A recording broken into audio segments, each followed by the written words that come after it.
재건축 10단계에 대한 얘기를 해드리려고 그러는데, 재건축을 진행하려고 그러면요, 왜 진행해야 되냐면 아파트가 노후됐거나 주택 단지가 노후됐을 경우에 모든 부분을 갖다 개선하기 위해서 재건축이라는 걸 해야 되잖아요. 그러려고 그러면 뭐가 시작되냐면 해당 도시의 시장이 여기 나와 있네요. 도시 주거 환경 정비 계획을 수립해야 돼요. 이 시장이 설립하는 거예요. 서울시의 같은 경우에는 보통 10년 전에 10년 후에 그 부분을 갖다가 이렇게 수립을 해요. 기본 계획을. 그래서 여기에 보시게 되면 2025년께 계획, 기본 계획이 2015년 11월 26일 날 고시가 됐네요. 이런 식으로 도시 주거 환경 정비 계획을 갖다가 수립을 해요. 이렇게 수립하고 나면 이 수립한 거에 의해서 뭘 하냐면요, 이 노후된 아파트가 얼마나 노후됐느냐, 사람이 살다가 혹시나 무너져가지고 문제가 생길 수 없느냐, 이 부분을 판단하는 게 뭐냐면 안전진단이에요. 그래서 이 안전진단을 실시합니다. 이 안전진단을 실시해서 이 아파트 단지는 노후돼가지고 이거는 아파트를 갖다가 철거하고 새로운 아파트를 지어야 돼, 이런 판단을 해주는 거예요. 두 가지가 있는데 예비 안전진단과 정밀 안전진단이 있어요.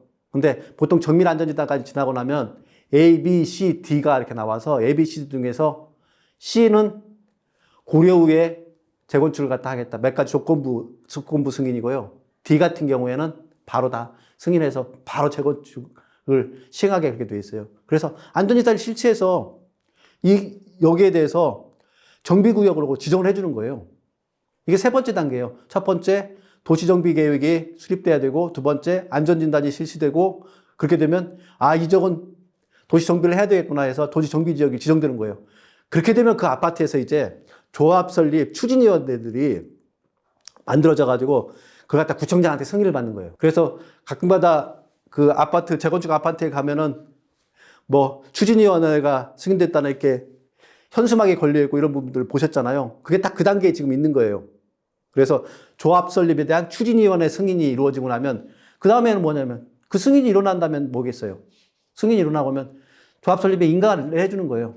인가도 구청장이네요. 그래서 구청장의 누구이냐에 의해서 이 인가, 조합인가 설립이, 조합인가가 승인이, 그 다음에 그러니까 조합 추진위원회 승인과 조합인가 설립인가, 이 부분들이 잘 일어난다 안 일어난다, 이 부분들이 갖다 결정되잖아요. 그래서 진보 출신의 자치단체장이 있냐, 아니면 보수 출신의 자치단체장이다. 보수 출신은 시장 중심이기 때문에 아마 안전진단 이후에 조합 설립 승인 이런 부분들을 갖다 쉽게 내주는데, 진보 출신들은 좀 잘 안 내주고, 그래서 누구이냐에 의해서 많이 좌우된다고 여러분들 얘기 들었을 거예요. 그래서 누구이냐에 의해서, 누가 구청장이냐에 의해서 조합 설립 인가, 이 부분들이 잘 나오고 안 나오는 부분이 나옵니다. 이렇게 해서 조합 설립 인가가 나고 나면 그 다음에 뭐예요? 이 사업을 시행하겠다고 시행인가를 내는 거예요. 그래서 사업 시행 계획서를 작성해가지고 구청장한테 이 사업을 갖다 시행하겠다 그래서 시행인가가 나고 나면은, 이 시행인가가 나고 난 이후에 뭐가 있냐면 관리처분 계획이 나와야 돼요. 제가 전 시간에 그 영상에서 말씀드렸잖아요. 관리처분, 현금 청산이 될 수 있느냐 아니냐, 이 부분들 갖다 꼼꼼하게 타지라고 했잖아요. 이게 바로 관리처분 계획이에요. 그래서 현금 청산해야 될 부분, 그 실제로 재건축에 관련된 규정들이 정확하게 다 지켜지지 않은 부분에 대한 것들은 관리처분을 어떻게 할 건가에 대한 것들을 계획을 수립해서 해야 돼요. 그래서 그 내용에 대한 것들을 실질적인 담당자들한테 얘기해 줘야 돼요. 그 조합원들한테 얘기해 줘야 되고요. 그래서 이렇게 되고 나면 뭐 하냐면 이제 철거하고 착공이 이루어지는 거예요. 이 이후에 이제 철거하고 착공이 일어나고, 그렇게 되면 철거하고 착공하려면 시행사가 선정이 돼야 되겠죠. 시행사가 선정돼가지고, 시행사 선정된 것들이 뭐냐면, 철거하고 착공이라는 거 뭐냐면, 때려 부수고, 그 위에다가 바닥 다지고, 그 다음에 건물을 올리는 거예요. 그래서 착공했다는 게 뭐냐면, 공사에 다 진행하고 있다는 얘기예요. 그래서 이 선정할 때, 어떤 시행사를 갖다 선정하느냐, 이 부분들이 굉장히 중요해서 조합원끼리 분쟁도 일어나고 이런 일들 아마 신문에서 보거나 주변에서 많이 들었을 거예요.